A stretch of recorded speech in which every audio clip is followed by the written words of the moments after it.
Alhamdulillahi Rabbil Alamin, wassalatu wassalamu ala rasulihi al-amin wa ala alihi wa sahbihi ajma'in. Alors aujourd'hui, on a un papa, un père de famille, une, qui est parti voir un raqi parce qu'il avait des affaires qui disparaissaient chez lui. Donc là, c'est le djinn voleur. Et en préparant cette vidéo, cette histoire, je n'ai pas réussi à m'enlever de ma tête un frère que je ne connaissais pas et qui est devenu un ami par la suite. Alors c'est important. Euh, donc au moment où je ne le connaissais pas, ça remonte à une dizaine d'années je pense, il m'a demandé est-ce que c'est possible que les djinns volent de l'argent. Bon, à ce moment-là je connaissais pas grand-chose, je dis bah écoute, Allah alam, je sais pas, peut-être, je sais pas. Et puis un petit peu renseigné sur le sujet, bon j'ai vu que ça pouvait arriver. Il dit ouais mais à chaque fois moi j'ai 20 € qui disparaissent, 50 € qui disparaissent, etc. etc. Et quand j'ai appris à connaître le frère, voilà pourquoi je vous ai dit il y a eu 2 étapes avec lui, je me suis dit j'espère qu'il n'aura pas d'enfant pour le moment. Parce qu'il serait capable de l'oublier.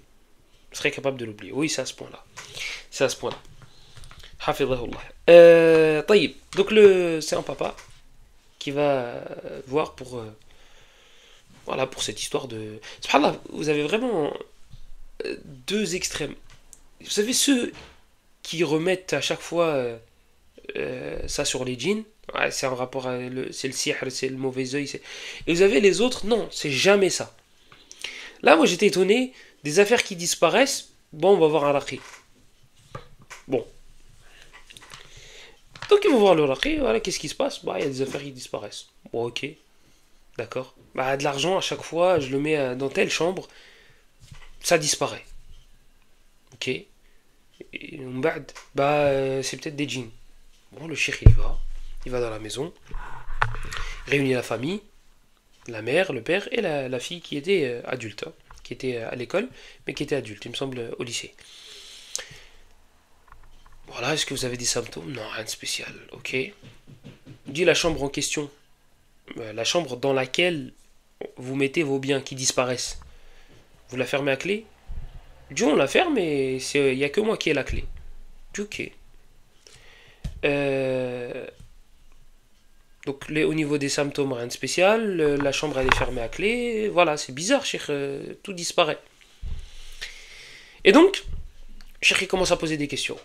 Est-ce que vous ressentez une peur, une crainte, quelque chose de bizarre dans une des pièces? Non. Excepté la chambre de la fille. La fille qui est à l'école et qui est adulte, etc. etc. Ok. Bon, peut-être qu'il y a quelque chose. Et ça me rappelle une fois un frère que je ne connais pas. Il me dit, oh, est-ce que tu peux rentrer dans chacune des pièces pour voir si tu sens quelque chose? Subhanallah, comment ça tu sens quelque chose? Je dis, non, mais on sent... l'ambiance, elle est lourde dans certaines pièces. J'aimerais savoir si toi aussi tu ressens ce truc-là. Je dis, écoute, Harry, moi je vais dans aucune des pièces. Je viens, je te fais le prière, je rentre chez moi. Et pendant qu'on parlait de ça, on était debout. On s'était pas encore assis. Et il me dit, les chambres, elles sont par là. Wallah, j'ai juste regardé et j'ai senti comme si on était observé, mais pareil, c'est exactement ce qu'elle a dit là. Ce qu'il a dit là. Je sais pas, une lourdeur, un truc. Subhanallah, quand on a commencé la ruqya, qu'on est parti dans le salon, les frères ils disaient, qui étaient avec moi dans le salon, ils disaient on voyait des ombres passer. Je dis, moi j'ai rien vu. Peut-être parce que j'étais en train de réciter et j'étais ailleurs, mais j'ai rien vu. Ouais, donc voilà, moi j'ai pas vu d'ombre. J'ai pas vu d'ombre. Dans cette maison, en tout cas, j'ai pas vu d'ombre. Mais, subhanallah, c'est vrai que des fois, il y a des ombres. Tu sens une pression comme si tu étais observé, comme si tu étais dans dans certaines maisons, dans certaines pièces. Et j'avais demandé à un shir qui n'était pas spécialement dans la ruqya. Je lui avais demandé, dans ce cas-là, on fait quoi? Est-ce qu'on récite dans la maison jusqu'à faire sortir le truc? Il m'a dit non. Il m'a dit non, il m'a dit dans certains cas, on va pas forcément faire cela. Donc lui, c'était pas son domaine, mais je voulais son avis parce que c'était quelqu'un de très calé.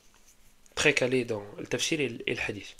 Donc je voulais son avis, sachant que voilà, on revient vers nos, vers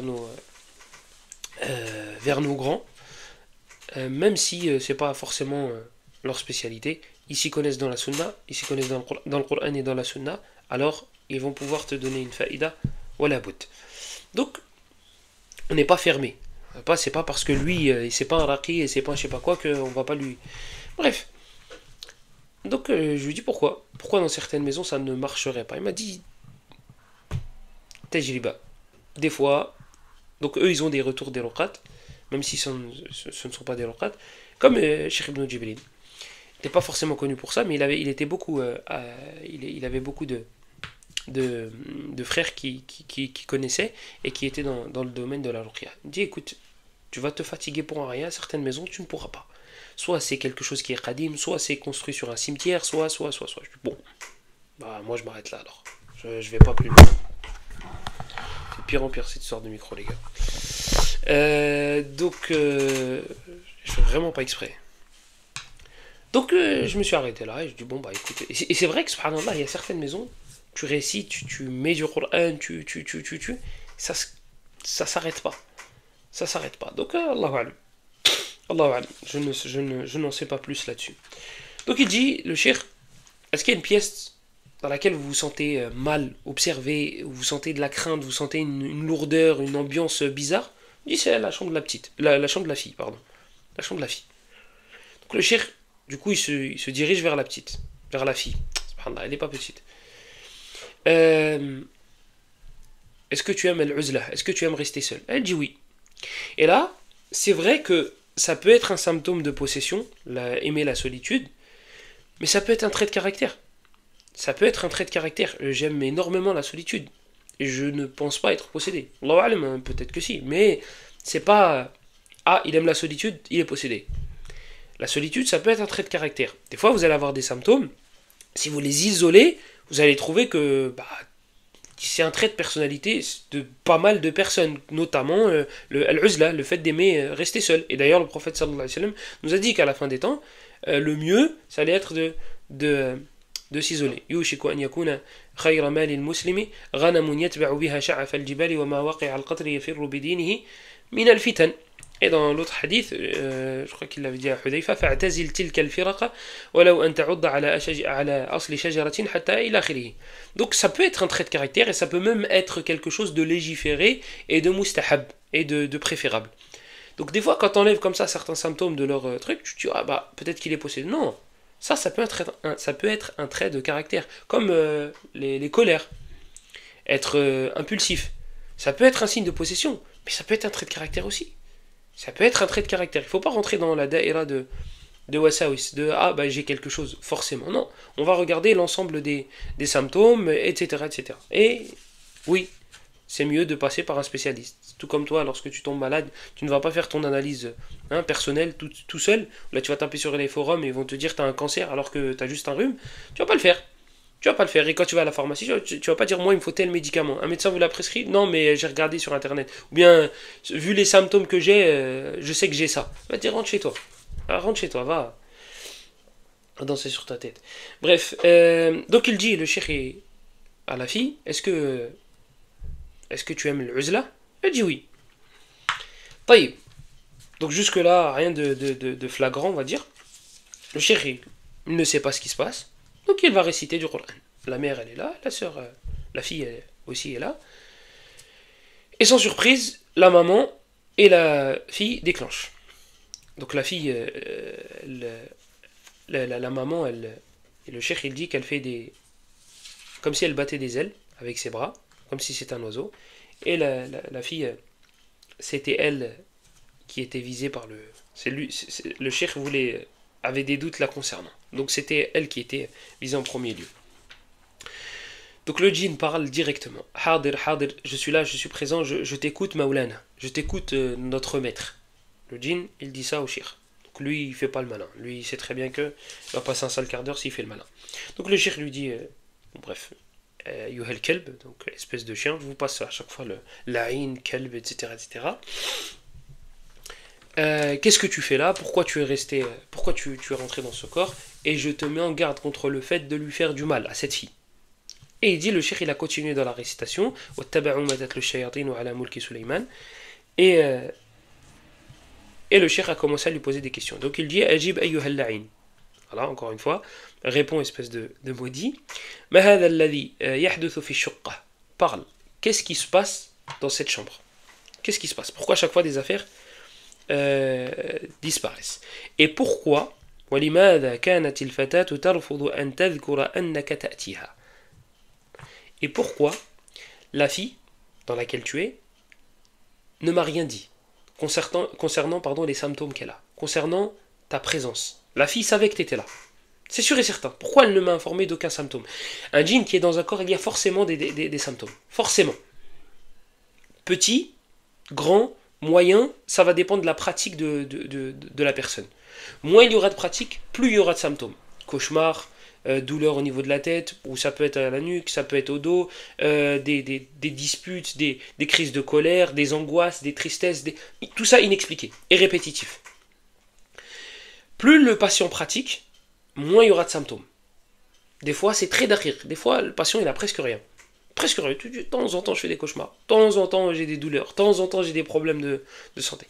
Parce qu'il y a ta barrière de protection qui est assez épaisse. Mais le djinn est rentré, sûrement, avant que tu sois aussi rigoureux dans ta pratique. Donc là, le cheikh, il savait que la fille avait des symptômes, mais qu'elle a refusé de parler. Et il y a une raison à cela. Donc il lui dit, pourquoi la fille a refusé de me parler de ta présence? Il dit, le djinn, أما كونها رفضت الإفصاح لك عن حضوري لها في الغرفة فأنا كنت أهددها. Voilà pourquoi. Et ça c'est très très très récurrent. Ça arrive très souvent. Il dit, quant à ma présence dans ce corps et le refus de cette fille-là d'annoncer ma présence, c'est parce que je la menaçais. Je la menaçais.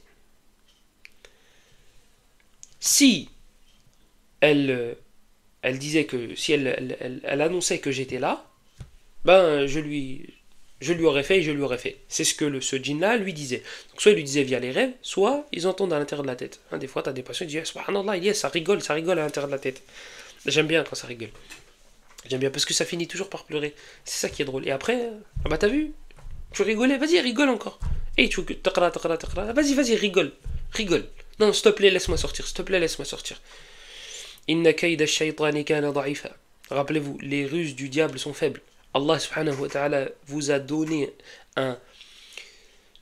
je sais pas quel adjectif mettre, un livre magnifique, un livre splendide, avec lequel on se sentira bien dans la vie d'ici-bas et on se sentira bien dans la vie de l'au-delà, avec lequel on peut se défendre au niveau de nos croyances, donc enlever les mauvaises croyances, et se défendre contre nos ennemis qui sont réellement là, matin, midi et soir.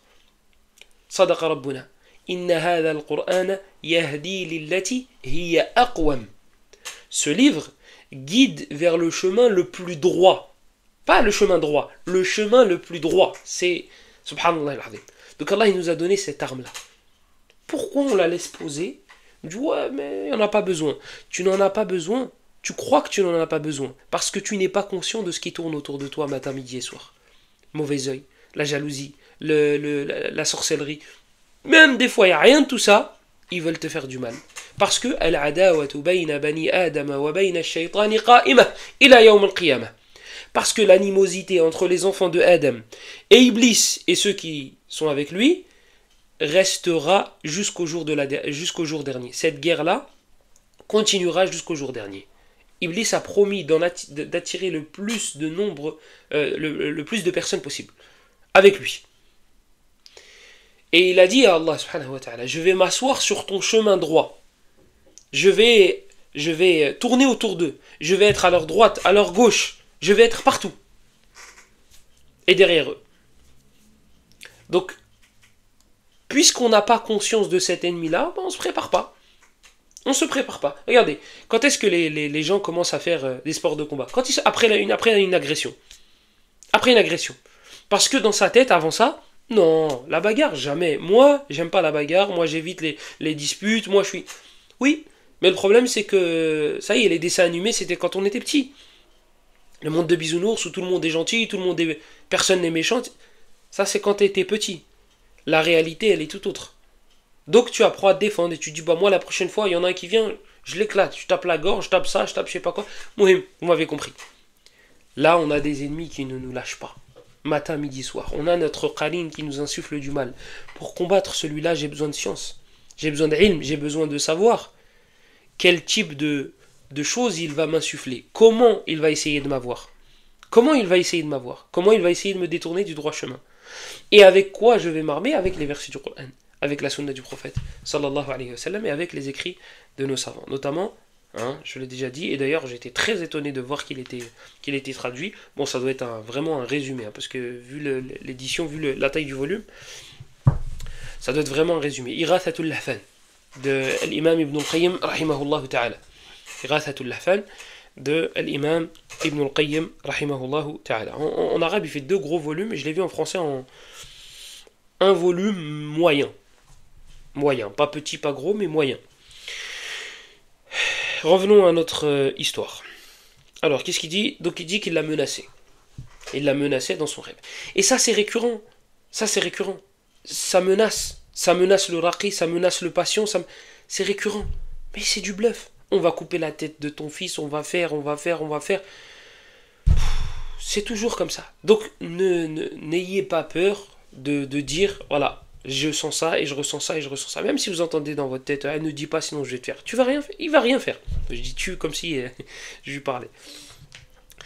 Et j'ai déjà eu affaire à des patients qui me disaient voilà, moi j'ai vu en rêve ma grand-mère décédée. Donc elle était déjà décédée, sa grand-mère, et ils étaient en train de lui faire ça. Je dis Taïb, elle est morte. Qu'est-ce qu'ils vont lui faire? C'était ça la menace. On va faire ça à ta grand-mère. Et elle est morte. Elle est morte. Et parfois c'était des frères, ils me disaient voilà, j'ai vu en rêve une dame en noir, grande, capuchée. Faut pas dire hijab, on va dire capuchée. Voyez pas son visage et elle m'a dit si tu vas voir tel frère, bah je vais te faire et je vais te faire et je vais te faire. Ne va surtout plus le voir, ne va pas le voir, etc. Voilà, c'est classique. C'est classique.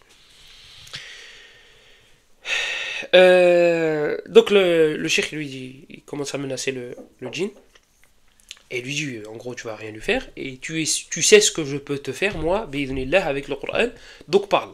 Qu'est-ce que tu faisais dans la chambre? Qu'est-ce que tu faisais au niveau des affaires qui ont été volées, etc. Il dit bah en fait je voulais semer la zizanie. Donc je prenais les affaires et je les mettais en dessous du lit de cette fille. Ça n'a pas marché, ça n'a pas semé la zizanie, ils n'ont pas eu des doutes sur la fille. Donc qu'est-ce qu'il a commencé à faire, le had al-khabith?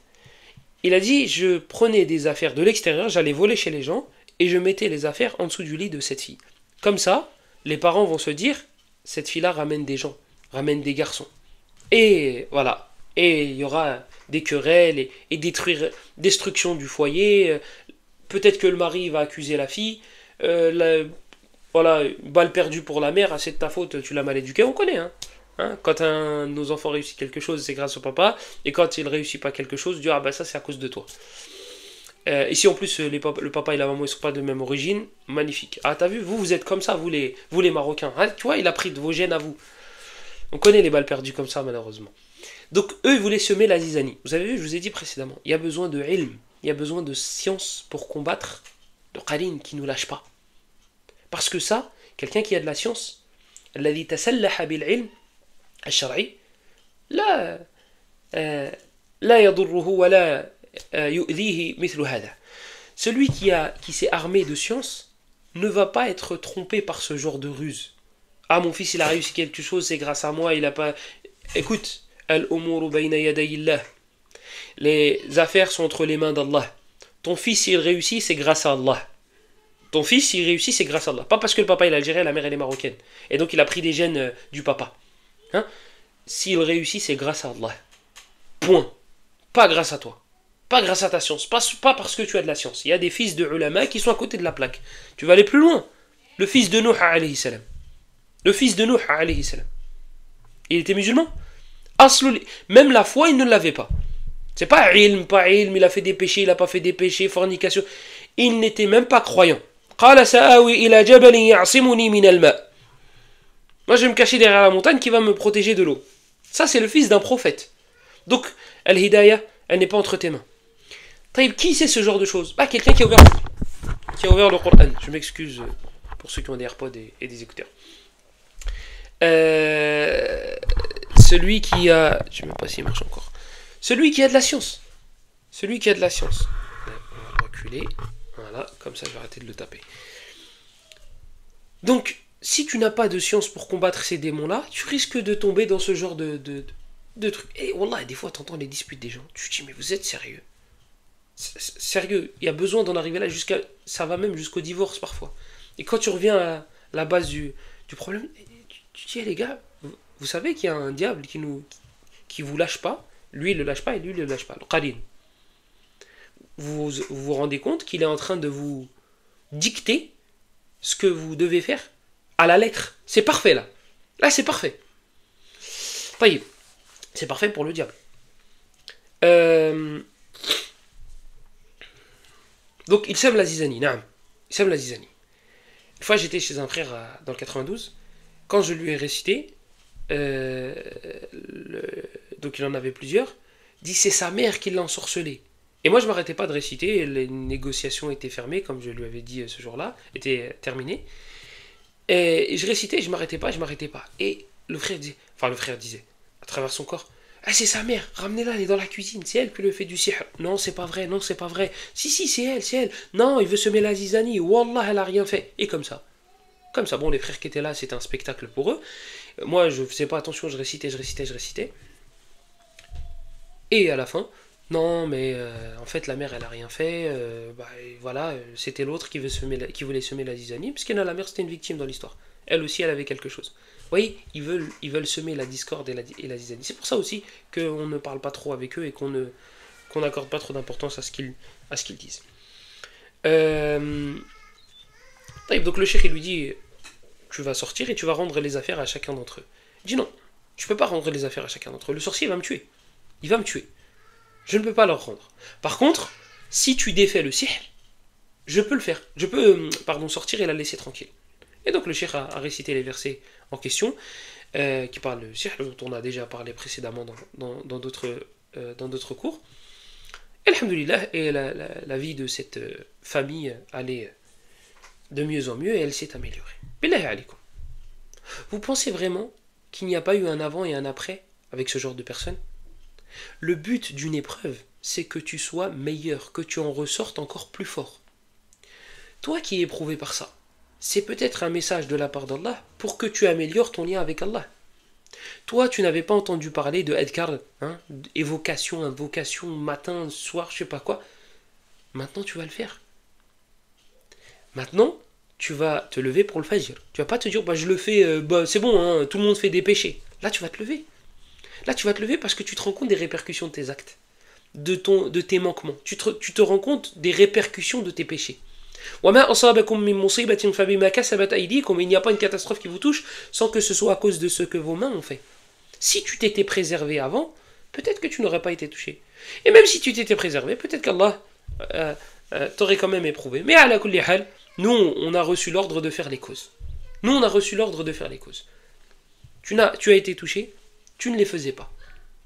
Ibn al-Qayyim, rahimahullah, il parle des différentes façons d'être atteint. Il dit, il y a des personnes, tellement leur relation avec Allah elle est forte, tellement ils font leur adhkar le matin et le soir, ils sont à jour, etc. Les djinns n'ont aucun impact sur eux. Yani au niveau de la possession, etc. Et d'autres, ils font leur adhkar, mais voilà, niveau pratique, c'est pas top non plus. Dis une partie les touche. Une partie. Si tu reçois un coup 80, donc le gars il a sur 100, sa force elle est de 100. Et 100 sur 100. Mais toi t'as mis ta garde, mais ça va. Tu l'as pas mise correctement, mais ça va. Et tu vas recevoir peut-être 20% du coup. Et le troisième cas, t'as des personnes qui sont comme ça, visage découvert, et reçoivent un coup de 100. Et là, c'est les catastrophes. Ah, mon nez, il est cassé, je comprends pas, je sais pas quoi. Là, pareil. Moi, je comprends pas, je fais que des cauchemars, j'ai que des problèmes dans la vie, je réussis rien, j'ai toujours des angoisses, j'ai toujours. parce que tu n'avais pas mis ta garde. Là, après ce genre d'épreuve, et même pendant, adhkar du sommeil. Et même si tu sais pas ce que c'est, bah tu vas te mettre à chercher, parce que tu sais qu'il y a un nafa pour toi, il y a une utilité pour toi. Donc tu vas commencer à chercher les adhkar du sommeil. Tu vas voir qu'il y a pas mal de Qur'an à réciter avant d'aller dormir. Donc le soir, t'as des choses à réciter le soir, et t'as des choses avant d'aller dormir. Le soir, à partir du moment où le Maghreb retentit. Sur la Tel Moulk, par exemple, les 2 derniers versets de Al-Baqarah, par exemple. Arrivé au moment où tu vas dormir, Ayat al-Kursi, par exemple. Sur la Tel Kafirun, l'Ikhlas, al-Falaq et Nas, les 3 dernières, en postillonnant 3 fois sur tes mains et en essuyant ton corps. Et tu fais ça une fois. Donc tu récites l'Ikhlas, al-Falaq et Nas une fois sur tes mains, tu postillonnes et tu essuies ce que tu peux de ton corps. Et tu refais ça une 2e fois et tu refais ça une 3e fois. Ça c'est avec le Coran. Après tu as des adhkar à faire avant de dormir. Tu vois le Kafirun, tu vas plus jamais l'oublier. À chaque fois, on t'a fait oublier. C'est ça qu'il faut dire. C'est pas tu as oublié. On ne te fera plus jamais oublier sur la Tel Kafirun. Hein, toi qui confondais à chaque fois le verset. Là, tu vas la réciter à chaque fois avant d'aller dormir. Tu ne l'oublieras plus jamais, tu vois. Tu vois tous les fawaïd que tu as à travers ces épreuves-là. Et les adhkar du sommeil, tu vas les faire. Tu vas commencer à les chercher, tu vas les lire avant de dormir. Et saddiqni, et crois-moi, au bout de quelques semaines, allez, tu as la plus mauvaise mémoire du monde, c'est toi qui viens de tomber sur la vidéo, au bout de 2 mois, si tu es assidu aux adhkar du sommeil, aux évocations du sommeil, tu vas les retenir au bout de 2 mois en lisant.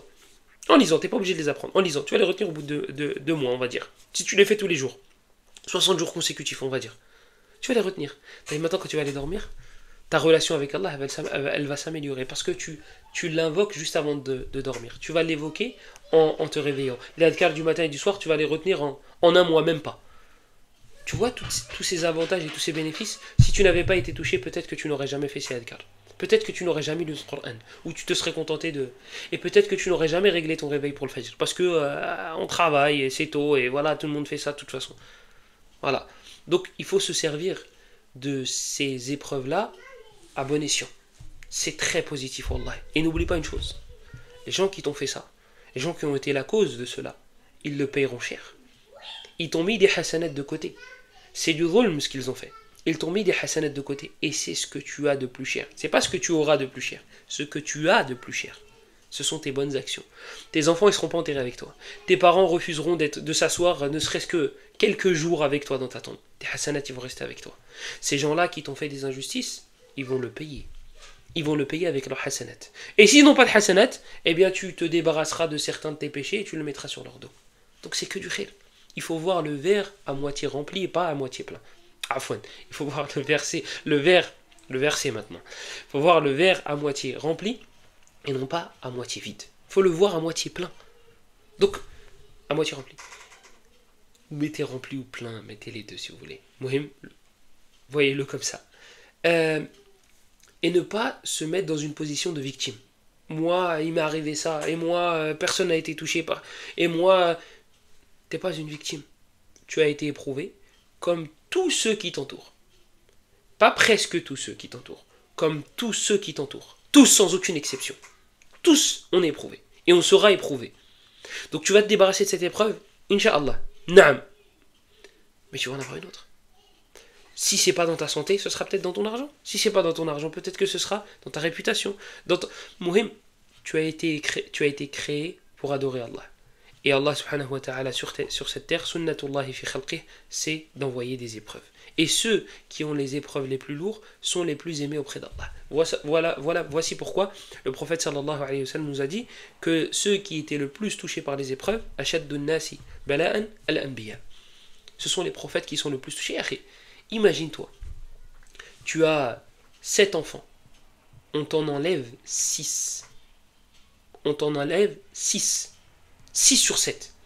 Qu'est-ce que tu vas te dire? Rabbi, même pas. Taïb, Mohammed sallallahu alayhi wa sallam, Allah ne lui a pas pris 6 enfants sur 7. Si. Bas âge, des adultes, des grands, des moins grands. Voilà, 3 garçons en bas âge. Les 3. Allah, il les a retirés de son prophète sallallahu alayhi wa sallam. Pas de parents. Il avait le plus haut degré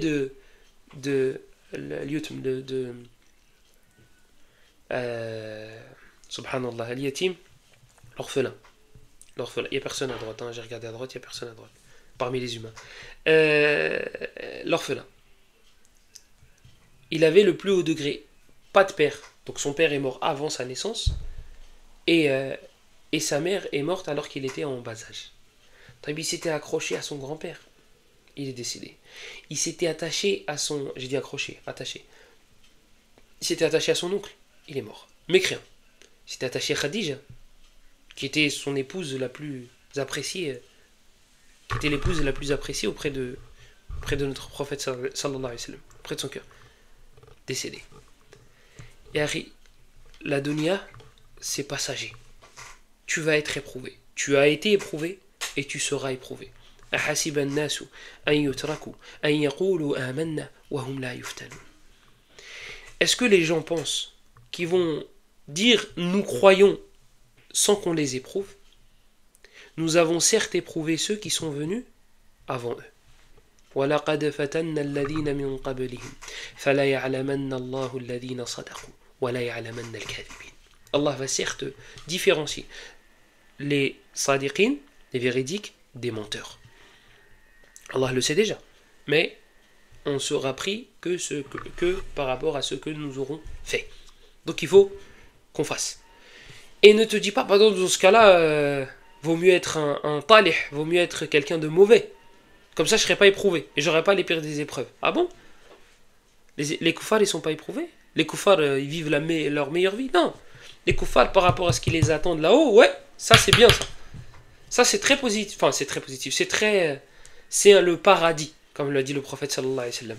Concernant, par rapport, à ce qui les attend dans l'au-delà. Mais eux aussi sont éprouvés. N'as-tu pas vu des koufars perdre leurs enfants? N'as-tu pas vu des koufars avoir des maladies? Ils sont éprouvés aussi. Donc, puisqu'on est éprouvé, tant qu'à faire que ce soit dans la religion d'Allah, tant qu'à faire que ce soit dans quelque chose, pendant que j'achemine, pendant que je vais vers Allah subhanahu wa ta'ala. On espère juste ne pas être éprouvé au moment où nos âmes sortiront de nos corps. On espère juste qu'Allah subhanahu wa ta'ala nous fera grâce et miséricorde et qu'on pourra prononcer l'attestation de foi. C'est ça qu'on espère. Amma les épreuves, on ne peut pas les éviter. Donc, je te rappelle que tu es dans une bonne position si tu es la victime. Si tu es celui qui a été atteint. Ibrahim ibn Yazid al-Taymi, rahmatullahi alayhi, il disait: lorsqu'une personne me fait une injustice, rahimtu, je lui fais miséricorde. Si tu la veux dans notre jargon, nous, j'ai pitié pour elle. J'ai pitié. Miskina, pourquoi? وَلَا تَحْسَبَنَّ اللَّهَ غَافِلًا عَمَّا يَعْمَلُ الظَّالِمُونَ. Et ne pense pas qu'Allah est insouciant quant à ce que font les injustes. Allah n'est pas insouciant les concernant. إِنَّمَا يُؤَخِّرُهُمْ لِيَوْمٍ تَشْخَصُ فِيهِ الْأَبْصَارِ. Il leur laisse du temps. Comme dans le hadith d'Abu Moussa. إِنَّ اللَّهَ لَا يُمْلِي لِلظَّالِمِ فَإِذَا أَخَذَهُ لَمْ يُفْلِتْهُ. Allah laisse du temps. لَا يُمْلِي لِلظَّالِمِ, à l'injuste. فَإِذَا أَخَذَهُ لَمْ يُفْلِتْهُ. Lorsqu'il l'attrape, il ne le loupe pas. Lorsqu'il l'attrape, il ne le loupe pas. وكذلك أخذ ربك إذا أخذ القرى وهي ظالمة إن أخذه أليم شديد. على كل حال, donc tu es dans une bonne posture. Tu es dans une très bonne posture et sache que toi tu as Allah avec toi. وأن الله مع المؤمنين. Et certes Allah est avec les croyants. Ces gens-là ils n'ont personne avec eux. Ces gens-là ils n'ont... Je dis pas ils sont du côté d'Iblis, donc Iblis est avec eux. Wallahi Iblis n'est pas avec eux. وقال الشيطان لما قضي الأمر إن الله وعدكم وعد الحق ووعدتكم فأخلفتكم وما كان لي عليكم من سلطان إلا أن دعوتكم فاستجبتم لي فلا تلوموني ولوموا أنفسكم ما أنا بمصرخكم وما أنتم بمصرخي إني كفرت بما أشركتموني من قبل إن الظالمين لهم عذاب أليم.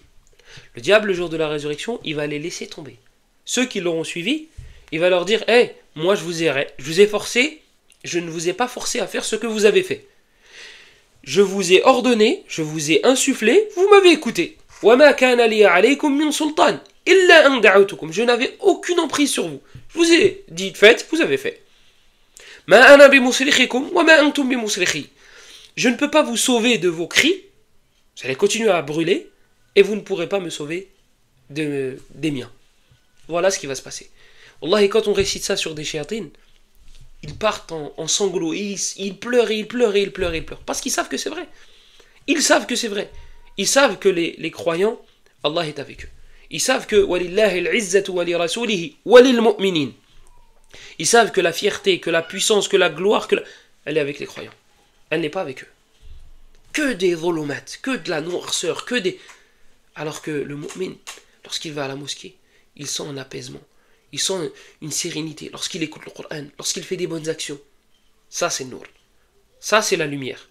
Amma eux, quelle lumière ils ressentent, billahi alaykoum.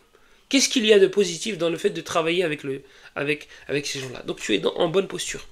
Tu es dans la meilleure des positions. Ihmad Rabbak. Remercie Allah qu'il n'ait pas fait de toi l'injuste. Parce que la guidée, elle est entre deux doigts, parce que ton cœur est entre deux doigts du miséricordieux. S'il t'a fait grâce, c'est que tu es bien guidé. Il t'a fait grâce, donc tu es l'opprimé et non pas l'injuste. Ihmad Rabbak. Remercie Allah pour cette épreuve. Est-ce qu'il y a quelque chose d'autre? Je sais pas, mais comme je suis fatigué, je vais pas chercher s'il y a quelque chose d'autre. هذا والله أعلم وصلى الله وسلم وبارك على نبينا محمد وعلى آله وصحبه أجمعين والحمد لله رب العالمين.